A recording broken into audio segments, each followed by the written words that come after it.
Bonjour mesdames et messieurs, c'est votre commandant de bord David the Film Talker qui vous parle.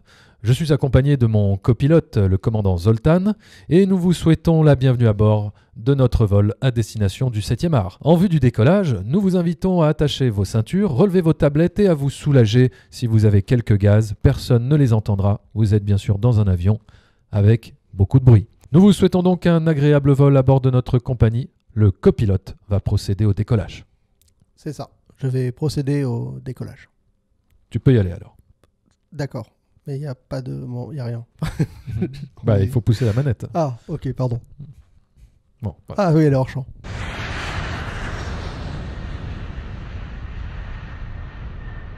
Bonjour et bienvenue dans ce nouvel épisode de Y a-t-il un podcast dans l'avion ? Eh oui, mais on est filmé ce coup-ci. Ce coup-ci, c'est nous qui pilotons vraiment l'avion là. Attends, ça rigole pas là. On est vraiment dans le cockpit là. Ouais, on est vraiment sur un fond vert, on sait pas encore totalement ce qui va être incrusté On ne derrière sait nous. pas, mais c'est ça la magie des effets spéciaux et Alors, du cinéma. Je précise pour les gens qui nous ont écoutés sur podcast, là pour une fois on a décidé de s'enregistrer de manière vidéo pour pouvoir justement diffuser ça sur YouTube aussi. Donc voilà, c'est pour ça qu'il y a quelque chose de visuel dont on parle, mais vous pouvez écouter cette émission évidemment en podcast comme d'habitude. Et pour les gens qui nous découvrent grâce à YouTube, et ben voilà, c'est un podcast qu'on a depuis septembre, Oui. où on a parlé de 8 ou 10 films déjà. Absolument, on a fait 8 épisodes, ouais. Voilà, et donc à chaque fois on parle de films qui se déroulent dans un avion ou dans un aéroport, et c'est le concept. C'est le concept du podcast, absolument. De revenir exclusivement sur des films qui mettent en scène des avions, des aéroports, tout ce qui a trait à l'aéronautique. Et donc on pourrait penser que c'est très restrictif, mais en vérité, si vous nous suivez, vous verrez qu'on a parlé de plein de films différents. Et ça nous permet d'explorer vraiment tout un pan de l'histoire du cinéma. Et donc, déjà, on peut rapidement dire, on a parlé quand même de 58 minutes pour vivre, on a parlé du Doudou, on a parlé de quoi d'autre de grand ? De Ma vie en l'air, un autre film français, voilà. Les ailes de l'enfer, Ultime décision, voilà. Air Force One, enfin... Voilà. Et donc tous ces épisodes sont donc disponibles et retrouvables. Si vous tapez « Y a-t-il un podcast dans l'avion ?», vous allez tomber sur Spotify ou sur, pas SoundCloud, mais Apple Podcast, Google Podcast, bref, toutes les applis de podcast, vous pourrez écouter. Tous les podcasts sauf SoundCloud, quoi. Et Deezer, parce que et Deezer, ouais. Voilà, peut-être qu'ils vont finir par nous y mettre si on fait des écoutes. Voilà. Écoute, ça ne dépend que de vous. Exactement. Donc oui, voilà, on a voulu faire cette vidéo pour donner un petit coup de projecteur à ce podcast et voilà, vous permettre de nous suivre sur ces épisodes, sur ces émissions qui sont principalement audio. Principalement, voilà. Ouais. Donc, pour ce nouvel épisode, nous avons voulu parler d'un film un peu culte quand même. Ah oui, totalement. Et j'ai envie de dire un film quand même sacrément emblématique pour le sujet du podcast. Ce film qui est donc Airport, film de 1970. Mais donc, avant de décoller, nous allons d'abord faire la checklist. Et ça, c'est toi, commandant Zoltan, qui est chargé de nous faire la checklist de ce film. Exactement. De nous faire un petit tour d'horizon de la fiche... un petit peu Wikipédia de ce film. Exactement. Donc Airport, réalisé en 1970 par George Seaton et Henry Hathaway. Henry Hathaway n'est pas crédité. D'ailleurs, il n'était pas tout seul le réalisateur, il était accompagné de quelqu'un d'autre. C'est pour ça qu'on dit souvent que ce film est réalisé par George Seaton et demi. J'avoue que... Il y a du niveau. Hein. Tu m'avais dit que tu avais des bons calembours avant de démarrer, mais je ne savais pas que tu allais être de ce niveau. On n'est peut-être pas des bons pilotes, mais on est des bons comiques. Hein. Ça oui, ça on sait. On sait donc que... les passagers... ils vont se bidonner. À défaut de mourir, ils vont se bidonner. Voilà. Bref, donc c'est avec Burt Lancaster, Dean Martin dans les rôles principaux. Il y a aussi George Kennedy, qui pour le coup, George Kennedy reviendra dans les autres films de cette saga, parce que c'est une saga. La saga du film catastrophe aérien. Voilà, j'en avais vu aucun. Donc j'ai découvert Airport pour cette émission et je ne connaissais pas les autres, ceux d'après. Donc il y aura probablement d'autres épisodes de ce podcast ou de cette émission dédiés à ces films-là. Et c'est d'ailleurs aussi l'acteur qui joue dans les Y a-t-il un flic pour sauver la reine ? Ah bon, ça tu vois, tu me l'apprends. Voilà, il avait une tête que je connaissais. Il joue le collègue de Frank Drebin. D'accord. Ah oui, carrément. Donc c'est drôle parce que finalement il aura joué dans des films inspiré les As, qui ont inspiré exactement les As et qui s'est retrouvé du coup de l'autre côté de la barrière avec les As pour parodier les films dans lesquels il était un peu affilié, quoi. Donc c'est ce qu'on appelle une révolution. C'est cocasse. Il a fait le tour. Il a fait le tour. Ouais. Voilà, bravo. Il y a aussi Jeanne Serberg. Jean Seberg. Tu prononces mieux. C'est l'actrice qui jouait dans À bout de souffle de Godard. À bout de souffle de Godard et dans l'adaptation du roman Bonjour Tristesse. Bonjour aussi, Tristesse, voilà. absolument. Et il y a quand même aussi Jacqueline Bisset. Jacqueline Bisset. Qui est voilà. Qui est sacrément Bissé. sympathiquement, physiquement sympathique. Qui est très belle, qui jouait dans évidemment La Nuit américaine de François Truffaut. Et il y a quand même une actrice qui a gagné un Oscar pour ce film, savais-tu? La grand-mère. La grand-mère, exactement. Oh là là. Helen Hayes, qui donc joue une rescueuse. En même temps, elle est quand même sacrément convaincante pour frauder et rentrer en douce dans des avions. Et ben elle a gagné un Oscar. Et il y avait quand même pas mal de nominations en tout. Je crois qu'il y en avait un truc comme 9, dont meilleur film. Et il y avait meilleur second rôle. Alors là, j'aimerais bien que tu me dises pour quelle comédienne aurait pu avoir meilleur second rôle. Meilleur second rôle. Il est improbable la nomination. Je la trouve improbable. Bah c'est ni Jacqueline Bisset ni Jean. Non, c'est la femme du poseur de bombes là. Donc, oui. Guerrero, Attends, elle a 2 scènes. Et ouais, et ben elle était nominée apparemment. Et elle fait juste une tête hallucinée à travers une vitre. Elle était nommée. Ah d'accord. Bah dis donc, à l'époque il en fallait peu. Hein. Il en fallait peu. Avant d'aller plus loin, on va pitcher le film. Donc tu veux te charger de ça? Écoutez, mesdames et messieurs, je vais essayer de pitcher le film avant le décollage. Eh bien, écoutez, alors c'est un film qui se déroule en pleine tempête dans un aéroport de Chicago. C'est un aéroport fictif d'ailleurs, parce que c'est le Lincoln Airport qui n'existe pas. D'accord. Mais en tout cas, ça se passe à Chicago. Bref, donc il y a une tempête de neige. Et en fait, le film va nous présenter toute une galerie de personnages qui gravitent un petit peu comme ça autour de cet aéroport. On va comprendre qu'il y a plusieurs enjeux pour chaque personnage, plusieurs problèmes. L'un des problèmes principaux, c'est qu'il y a un avion au début du film qui atterrit sur une piste et qui manque un virage et du coup se retrouve embourbé à cause de la neige. Sur une piste et on n'arrive pas à le dégager. Du coup, les autres avions sont obligés d'emprunter d'autres pistes ou sont. En fait, il n'y a que 2 pistes. Hein. En fait, oui. Sauf qu'elle s'appelle 19 ou 29 et 21. 22 et 29. Ouais. Donc c'est un peu perturbant parce que tu te dis qu'en fait il y en a 29, mais en fait il y en a que 2. Oui. Oui, mais attends, ça n'a rien à voir. Le chiffre des pistes n'a rien à voir avec le nombre des pistes qui est disponible. C'est ce que j'ai cru comprendre. Ouais. Non, c'est juste l'orientation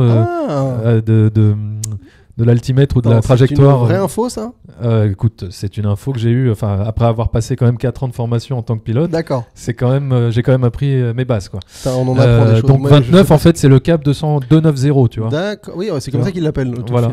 Okay, enfin, à vérifier, mais je suis pratiquement sûr de mes dires. C'est bon. Mes propos. Donc voilà, ça pose problème. Parce que du coup, ça oblige d'autres avions à atterrir sur une partie de l'aéroport qui gêne, si j'ai bien compris, des habitants qui vivent à côté de l'aéroport. Et donc, il y a une nuisance sonore, il y a des manifestations.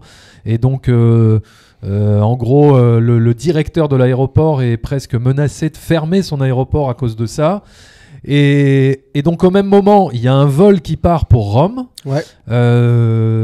avec à son bord pas un terroriste, mais un suicidaire. Voilà, un homme suicidaire qui a embarqué avec lui une bombe pour se suicider en plein vol, faire péter l'avion et permettre à sa femme de toucher une assurance vie qui vient tout juste de souscrire. Et là, on va plus aller plus loin parce que je pense qu'on va rentrer en zone. On va rentrer en zone spoiler. On parlera de tout ça après le décollage. Absolument. Donc c'est parti. Donc mesdames et messieurs, attachez bien vos ceintures, nous allons décoller. Allez-y, commandant Zoltan, c'est parti. Je pousse la ceinture, la petite manette hors champ. Allez. Oh, qu'est-ce que c'est bien fait les effets spéciaux. Accrochez-vous. Oh là là là, t'as vu, ça allait vite. Hein. Ah oui. Bon, voilà, nous sommes arrivés à la bonne altitude. Nous sommes arrivés à notre rythme de croisière. Nous pouvons détacher les ceintures, fumer des cigarettes. Ah ben non, on peut plus. Oh si, en 1970. En 1970, je crois qu'on pouvait faire pas mal de choses. Ils le font. Comme rentrer dans des avions avec des bombes. Oui, finalement. Tout à fait. Aujourd'hui, c'est un peu plus dur. Mais à l'époque, c'était monnaie courante. Donc on précise, on va parler du film librement, en spoilant. Oui, donc ils rentrent dans l'avion avec une manette que personne ne check.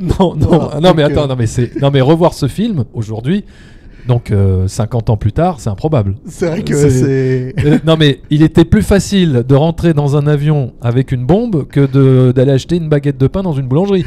Non mais c'est quoi ce délire? Il y a quand même un perso qui rentre dans un avion avec une bombe et il y en a une qui est capable de prendre tous les avions du monde sans payer. Oui, voilà. Non, incognito quoi. Ça c'est exceptionnel. Non alors Airport... Qu'est-ce que t'en as pensé? Vas-y. Alors qu'est-ce que j'en ai pensé? Écoute, pour quelqu'un qui est absolument fan de ces environnements-là, normalement ça devrait être ça devrait être mon film de chevet, ça devrait être mon chef-d'œuvre, ma Madeleine de Proust, ton firmament. Voilà.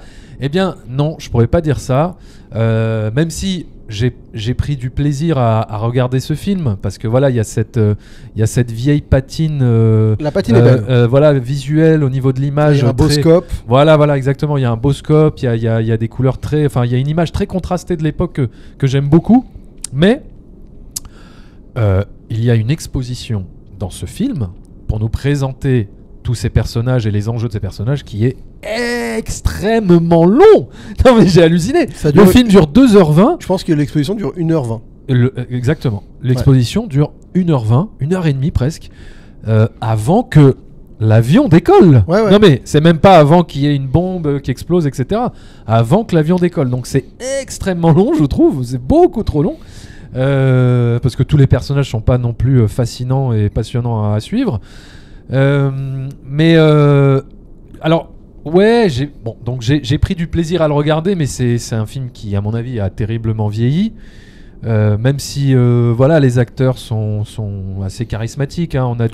On a Dean Martin, on a Burt Lancaster, voilà, Jacqueline Bisset est très bien aussi, même la grand-mère, bon, elle est marrante. Ouais, son rôle est un peu long, un peu lourdeau, mais ouais. Bah, elle va jouer un rôle finalement déterminant à un moment donné du film, quand il va falloir arrêter le suicidal man, là, le suicidaire. Bon, même si au final ça foire complètement. Ça foire et complètement. d'ailleurs, à cause d'un connard là. Putain, il y a un gars dans l'avion. Mais pourquoi vous lui prenez sa mallette? Mais rendez-lui sa mallette. Et là, bim, il reprend sa mallette, ce gros con là. Ah putain, il m'a saulé lui. Ah là là, ouais. C'est le figurant que t'as envie de baffer quand il est juste là pour dire des conneries. Tu te rends compte le rôle qu'on te donne, putain, si t'es cet acteur, tu vas jouer le rôle du pire connard de tout le film. Ouais, le con quoi, le connard qui foire quoi.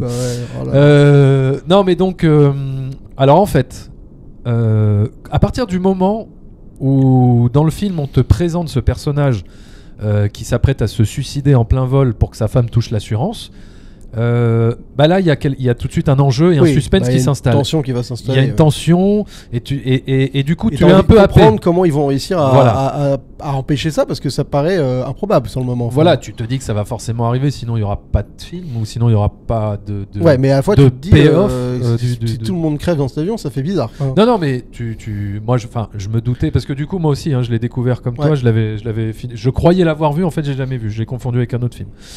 Moi j'ai lancé le mauvais film à la base. Parce qu'il s'appelle Tous Airport.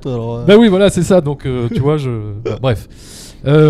Et en fait, à partir du moment où on nous présente ce personnage et qu'on suit son parcours jusqu'à l'arrivée du gars dans l'aéroport, dans l'avion, etc. C'est vrai que t'es happé, t'es en tension, tu te dis putain, il va vraiment faire péter cette bombe.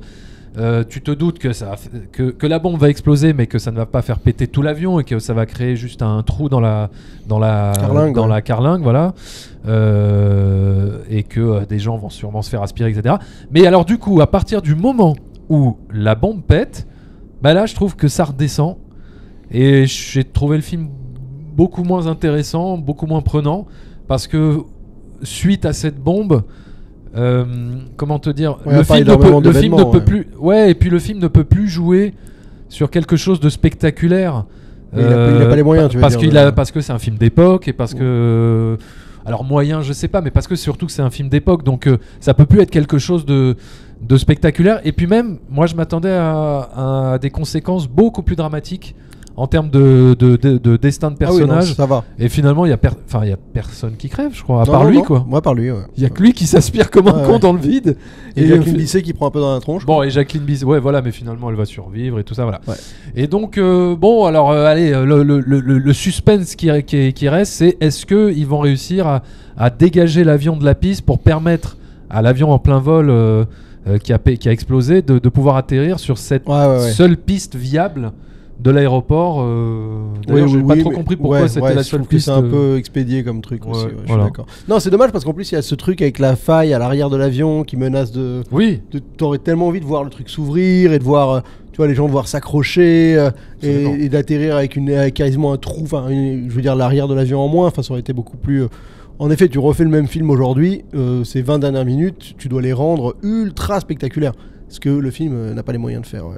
Moi, il y a un truc qui m'a plu, je trouve qu'il y a vraiment une note d'intention au départ qui est de dire voilà comment un aéroport fonctionne. Tu vois, tu vois l'avion qui se plante un peu sur le côté et tous les véhicules qui arrivent, tu vois les véhicules qui viennent chercher les valises, les véhicules qui viennent chercher les passagers, les échelles, le truc pour dégager. Enfin, t'as vraiment un soin qui est porté au fait de te montrer le mécanisme de cet aéroport. Et tu vois, et en effet, la patine des années 70, elle te marque direct parce que ces véhicules-là, ils ont un cachet tout de suite qui est hyper... que je trouve assez emballant. T'es dans une autre époque et c'est une époque qui a du cachet, quoi. Les années 70, il y a un truc qui se dégage des voitures de l'époque. Donc tout ça m'a vraiment plu. C'est un film sur l'adultère, de ouf. Tout le monde trompe sa femme dans ce film. Oui, c'est quand même... Bah oui, mais en même temps, tu sais, quand on est pilote ou steward, Ah bah là, le cliché, ou hôtesse, ouais. On ne peut pas être monogame. Hein. Ouais, c'est vrai. Hein bah regarde-nous, je vois ta femme, je vois la mienne. Bon, pardon, excusez-nous. Non, mais voilà, ceci est supposé rester en vol, monsieur. Ouais. Oui, d'ailleurs, tout ce qui se passe en plein vol reste en plein vol. Ouais, hein. Sauf s'il récupère la boîte noire, ce qu'ils viennent de faire. Mais baiser en plein vol n'est pas trompé. Hein, ah bon, parce qu'on n'est pas sur Terre. Bah oui. Oui, tu veux dire. Bah ça, c'est une règle qu'on a instaurée, qui des... fait partie du code des codes des pilotes. Des codes des pilotes les femmes de ont signé ce code? Ah oui, les femmes sont très au courant de ce code. Tu me diras, c'est comme baiser en mer. Ouais.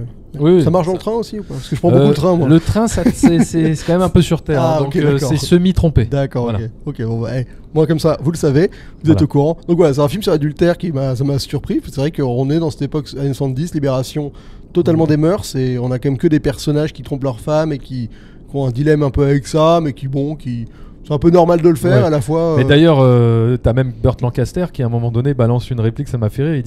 Il dit à sa femme, ouais, mais voilà, moi le problème c'est que je suis bigame.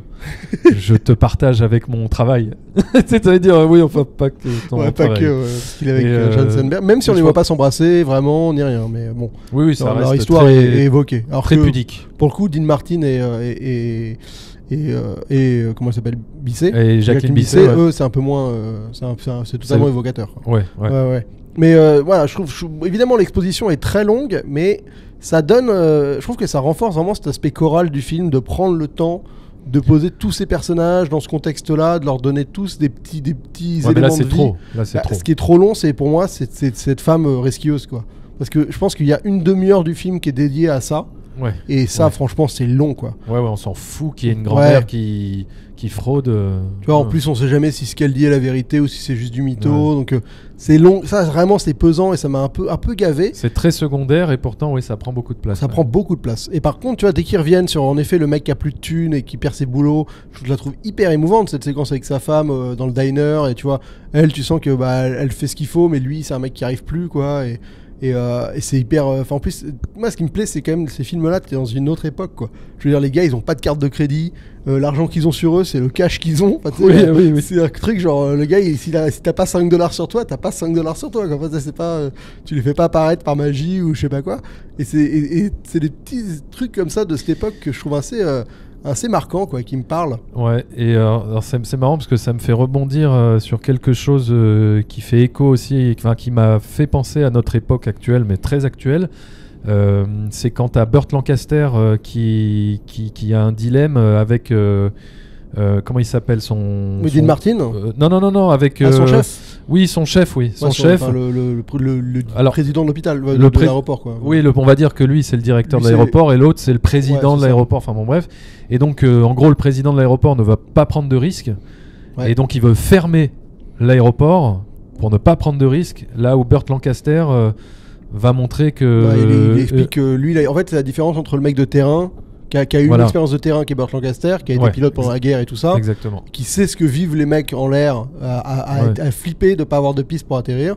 Et le président de l'aéroport, j'ai envie d'appeler ça un hôpital, je sais pas pourquoi, qui est lui qui est un mec de bureau, qui est que dans la théorie, quoi. Exactement. Mais ça m'a fait penser à notre époque actuelle avec les gouvernements qui ne veulent pas prendre de risques et quitte à tout fermer et à fermer nos vies. Bref. Voilà. Fallait que ça sorte. Là, il fallait que ça sorte. J'extrapole énormément, mais c'est pas grave. C'est ça aussi la beauté du cinéma, c'est que ça fait toujours éco à notre vie actuelle. Exactement. Pourquoi tu prends toujours l'accent du Sud pour parler du cinéma avec passion, c'est quand même... Ah non, mais parce que là... cette déformation du gardien qui t'habite. Non, mais voilà, c'est un truc de fou. Hein. Voilà, c'est ça. Je lutte contre ça, en permanence. Ouais. Moi, il y a des trucs qui m'ont un peu gêné. Je trouve que l'espèce d'antagonie entre Dean Martin et Burt Lancaster, elle est très étrange. Parce qu'ils sont beaux-frères dans l'histoire. C'est-à-dire que Dean Martin est marié à la sœur de Burt Lancaster. Mais donc ils le détestent, ils ont une animosité, mais elle va jamais rejouer. Par exemple, même à la fin, t'as pas de conclusion à ça. Non, Que t'as pas tu vois, ils auraient pu se jeter un regard, l'air de dire on a tous les deux fait du bon boulot, je sais pas quoi. Au final, tu l'as pas. Donc je trouve ça un peu étrange d'avoir annoncé ça et finalement de pas l'exploiter. Mais bon, c'est peut-être, je sais pas pourquoi ils ont pas. Enfin, c'est étrange. Mais par contre, j'aime beaucoup la manière dont Burt Lancaster incarne son mec et qui fait confiance à un gars pour déneiger, quitte à. Mais justement, c'est ça que j'ai aimé. Alors, c'est peut-être ça le message que j'ai aimé du film, c'est que le film nous dit que quelque part, des fois, il faut prendre un peu des risques pour sauver la situation. C'est que ça, hein, ouais. Non, mais voilà. Et que ceux qui se réfugient derrière des considérations un peu politiques, etc., pour pas froisser, pour pas prendre de rien, ils nous foutent dans la merde. Mais comme c'est comme le gars qui, justement, Pantaloni, enfin, le gars qui est supposé déneiger l'avion, qui décide au dernier moment d'envoyer tous les gaz, tu vois, et quitte à, enfin, même Burt Lancaster à ce moment il a donné l'ordre d'arrêter d'utiliser les chasse-neige, et tu vois, et c'est grâce à ça qu'ils s'en sortent et que finalement l'avion est sauvé, enfin tu vois, et c'est vrai que le mec il est allé au bout de sa démarche, il s'est fait confiance, et c'est un truc, on en revient sur cette espèce d'héroïsme américain, mais c'est vraiment cette espèce d'esprit américain où les mecs, les persos forts, c'est les persos qui doutent de rien et qui vont, quoi. Et qui foncent et qui font les choses parce qu'ils ont confiance en eux, quoi. Et voilà, exactement. Et ils sont souvent incarnés par des every guy Joe, des average Joe là. Voilà, et pas forcément les huiles, quoi. Tu vois, les hommes en col blanc. Des hommes de tous les jours. Quoi, Enfin voilà. Mais ce que je veux dire, c'est qu'ils sont pas incarnés par les hauts fonctionnaires ou les grands patrons, etc. Ouais, donc c'est un film. Bon, apparemment c'est un film catastrophe. Moi j'avoue que la catastrophe elle est quand même très limitée dans le film. Ouais. Et ça a inspiré, ça a potentiellement été le premier de la lignée des films catastrophes des années 70, que je connais pas bien. Moi j'avoue que c'est pas un cinéma sur lequel je me suis replongé récemment. Toi tu maîtrises mieux La Tour Infernale Ouais, j'ai vu les plus connus, hein, La Tour Infernale, Tremblement de Terre, L'Aventure du Poséidon. J'ai dû en oublier un, mais ça c'est, on va dire, les trois majeurs, les plus marquants. Et puis, Airport, je crois que c'est ça, hein, c'est le premier film. Ouais, c'est ce que j'ai lu après. À avoir vraiment ouvert la voie au film de catastrophe. Et puis, ça va ouvrir la voie à cette saga de films catastrophes aériens avec 747 en péril. Je sais plus quoi d'autre. Airport 77. Airport 77, je crois que c'est le titre en français, mais bon, je sais plus. Non, mais voilà. Mais en tout cas, il y en a combien 4 4 de la même série.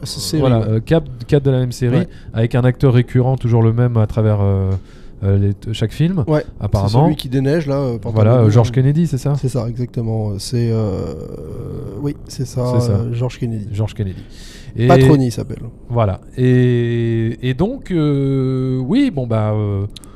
voilà, c'est peut-être une demi-heure trop long, ce film. Ouais, il est un peu longué. Mais si vous aimez l'avion, si vous aimez les aéroports, vous risquez d'y trouver votre compte, puisqu'on y reste, on évolue. J'ai oublié de mentionner le box-office. C'est un film qui a coûté 10 millions de dollars, qu'on a rapporté 100 millions, donc énorme très bon score. Voilà, surtout à l'époque. Et donc c'est pour ça que ça a lancé vraiment une mode. Et c'est un film qui est quand même, je veux dire, on va en parler bientôt, mais y a-t-il un pilote dans l'avion ? Part à la base d'une parodie de ce film-là. Il y a carrément une scène où à un moment donné, tu as, alors je sais plus si c'est Burt Lancaster ou Dean Martin, qui est appelé sur le téléphone blanc. Oui. Tu sais, et donc il est là face à un téléphone rouge, un téléphone blanc, et hop, il prend le téléphone blanc. Non mais du coup, ça renvoie au gag dans Y a-t-il un pilote dans l'avion quand on lui dit de prendre le téléphone blanc, qui se trompe, il prend le rouge, et t'as Anna qui fait non, le blanc. Pardon. Mais pour le coup, on en parlera au moment de l'épisode d'Airplane, mais Y a-t-il un pilote dans l'avion est basé bien plus sur un autre film que sur celui-là. Mais on sent que voilà, le truc était là, quoi. Le truc était là. Finissons sur notre sempiternel. En termes de film d'avion, t'en as pour ton argent théoriquement là. Ah oui. L'intérieur de l'avion, ça a l'air d'être assez confortable. Ça avait l'air d'être assez confortable. C'est les années 70. C'est les années 70, les couleurs un peu orangées comme ça. Mais il y a plusieurs trucs. Il y a déjà l'espèce d'aura qu'ont les pilotes. Je trouve que les pilotes, il y a un côté aura qui s'en dégage. C'est vraiment le job qui fait rêver, quoi. Dans le film, tu le sens. Tu vois, le gars, voilà, en plus avec ce côté hôtesse, il voyage, il va. Qu'est-ce que tu veux que je te ramène de Rome, ma femme enfin, tu vois, genre, c'est un truc qui les voyages, c'était quand même moins anodin, quoi. Donc, un mec qui traverse la planète toute la semaine, ça dégage quelque chose, ça c'est sûr. Et en effet, le fait qu'il fume dans l'avion, le fait qu'il distribue des revues, Enfin, t'as un côté, même quand t'es pas en première classe, t'avais un traitement qui était fait, c'était prestigieux de voyager, quoi qu'il arrive, j'ai l'impression. Alors qu'aujourd'hui, on est beaucoup plus dans des bus de l'air, d'où le titre Airbus. D'ailleurs, j'ai réalisé ça il y a pas longtemps. Ah ouais. Qu'un Airbus, en fait, c'était des bus de l'air. Ouais. Ah ouais, voilà. C'est bien trouvé. Airbus, bus de l'air. Ah ouais, j'avais pas pensé. Moi, j'avais jamais fait le lien. T'as jamais fait le lien. Non. Oui, bah, je suis tout à fait d'accord. Et c'est, comme tu as dit, ce qu'il y a d'intéressant dans le film, c'est de voir un petit peu tous les rouages. Même si ça aurait pu être un peu plus... Enfin, tu vois, genre... Finalement, tu vois pas tant que ça le déroulé de prendre un ticket, de voir les valises, enfin les détails de l'aéroport en soi. Non, mais tu vois quand même, t'as un aperçu des enjeux de ce que c'est de gérer un aéroport. De gérer un aéroport. Le personnage principal est gestionnaire de l'aéroport. Donc voilà. Donc là, sur le truc des flics, c'est rigolo, ça, par exemple, l'espèce de mot de passe qu'ils donnent pour que tous les flics soient alertés et se réunissent à un endroit pour avoir une mission. Ils disent monsieur machin et demander à, tu vois, ils ont un nom de personne qui permet d'alerter, de faire une alerte interne pour que les flics soient au courant qu'ils doivent. Il y a tout un monde en fait. Et les assurances, moi je connaissais pas cette histoire d'assurance. Moi non plus. Parce que c'est bizarre. Je sais pas si ça existe encore. Non, ça existe plus, mais c'est un truc d'une autre époque. C'est un truc de. T'arrivais avec $4 et tu disais ok, d'accord. Tu donnes $4 si tu crèves en vol, on t'en file 200 000. Ok, bien monsieur. Je suis surpris qu'il n'y ait pas plus de gars qui se sont fait sauter si ça passe comme ça. Enfin, je veux dire, après, faut le vouloir. Mais non, mais voilà, ce qui est improbable aussi, c'est, on l'a dit, c'est la grand-mère qui arrive à rentrer dans l'avion avec sa technique avec genre mon fils a oublié son portefeuille. Et bon. Après, elle est douée, elle se planque dans les chiottes, elle attend le bon moment. Elle a deux doigts de se faire sortir quand on lui demande son billet. Je te mets la même grand-mère en post 2001. Je crois qu'elle franchit même pas le. Bah non.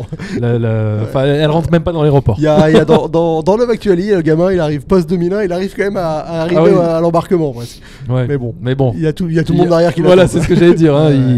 Il déclenche l'alerte rouge. Resquiller un avion, un grand film de resquillage d'avion, c'est Attrape-moi si tu peux. Oui. Là, c'est un niveau de resquillage qui est au-dessus. Voilà, le mec, c'est élaboré ce qu'il fait. C'est pas juste j'ai oublié. Non, c'est un peu plus compliqué. Non, mais ça, c'était la technique que j'avais pour pas faire la queue quand j'allais voir les films au Grand Rex, tu vois. Et que je faisais attends papa, machin, et hop. Et comme ça, je me mettais en devant de. Ils vont te retrouver, mon gars. Voilà, désolé pour ceux que. Désolé, Grand Rex. Voilà, désolé, c'était il y a 20 ans, ça va. Mais quoi, j'avais envie d'être bien assis dans la salle. Quand vous étiez ouvert encore. Voilà, ouais. Et c'était une autre époque. Ah oui, tu m'étonnes. Bon, écoute, on a fait le tour. Écoute, je crois qu'on a fait le tour. On a fait le tour de l'aéroport, j'ai envie de dire. Oh, énorme. Voilà. Je vois pas la blague, mais énorme. Non, mais il n'y a pas de blague. Non, on n'est pas obligé de. Tu sais que des fois, on n'est pas obligé de faire des blagues drôles. On peut faire des blagues nulles. Mais c'est vrai que ça serait un concept. Oui, mais moi, c'est mon rêve de faire un film avec que des blagues nulles. Kyron l'a réalisé cette année, si tu veux. Putain, je l'ai vu pour les vacances. Ah, j'ai même pas vu, moi. Est-ce que c'est au moins drôle à voir ou est-ce que gênant? Non, c'est vraiment juste gênant. Oui, mais est-ce que de la gênance vient quelque chose de drôle? Moi, j'étais. Est-ce que c'est drôle à regarder? Moi, honnêtement, je l'ai regardé. On était 4. Dont une personne qui est pas du tout habituée à ce délire de pouvoir rigoler devant un film de merde. Enfin, tu vois, qui est très premier degré sur le côté. Non, mais c'est juste nul en fait. Et donc, moi, j'étais plié de rire face à la gênance que le film peut provoquer. Alors cette personne n'a pas rigolé. Ah non, elle était juste en mode atterré, quoi. Juste en mode, mais pourquoi on regarde ça? Genre, pourquoi on perd notre temps à regarder ça, quoi? Et moi, j'étais plié parce que franchement, c'est d'une laideur et de rien. C'est du néant. Non, c'est même de la mocheté filmée. Ah ouais, non, mais je veux même pas. Non, mais voilà, c'est un calvaire par contre. Eh bien écoutez, mesdames et messieurs, nous avons déjà atterri. Oui, on a de toute façon, on a atterri un peu. Je suis capable d'atterrir en parlant des films de Kyron. Oui, voilà, comme ça. C'est comme ça. D'ailleurs, c'est drôle ce petit appareil. On dirait vraiment qu'on est dans. C'est vrai que. On est du coup dans l'avion là. C'est vrai. Les gens ne le voient pas, mais il y a des petits boutons là. Il y a des petits boutons pour régler. Eh bien écoutez, mesdames et messieurs, merci beaucoup de nous avoir regardé ou écouté exactement. Vous pouvez retrouver tous les autres épisodes donc sur Y a-t-il un podcast dans l'avion?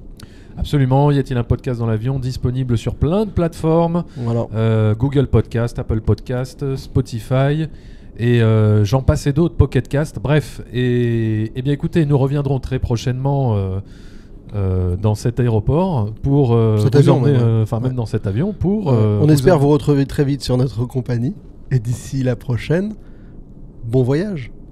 C'est ça qu'ils disent? Ils disent bon voyage? Ouais, non, bon séjour. Bon séjour, oui, ça, bon séjour. Alors, vas-y. On espère vous retrouver très vite sur notre compagnie. Et d'ici la prochaine, bon séjour.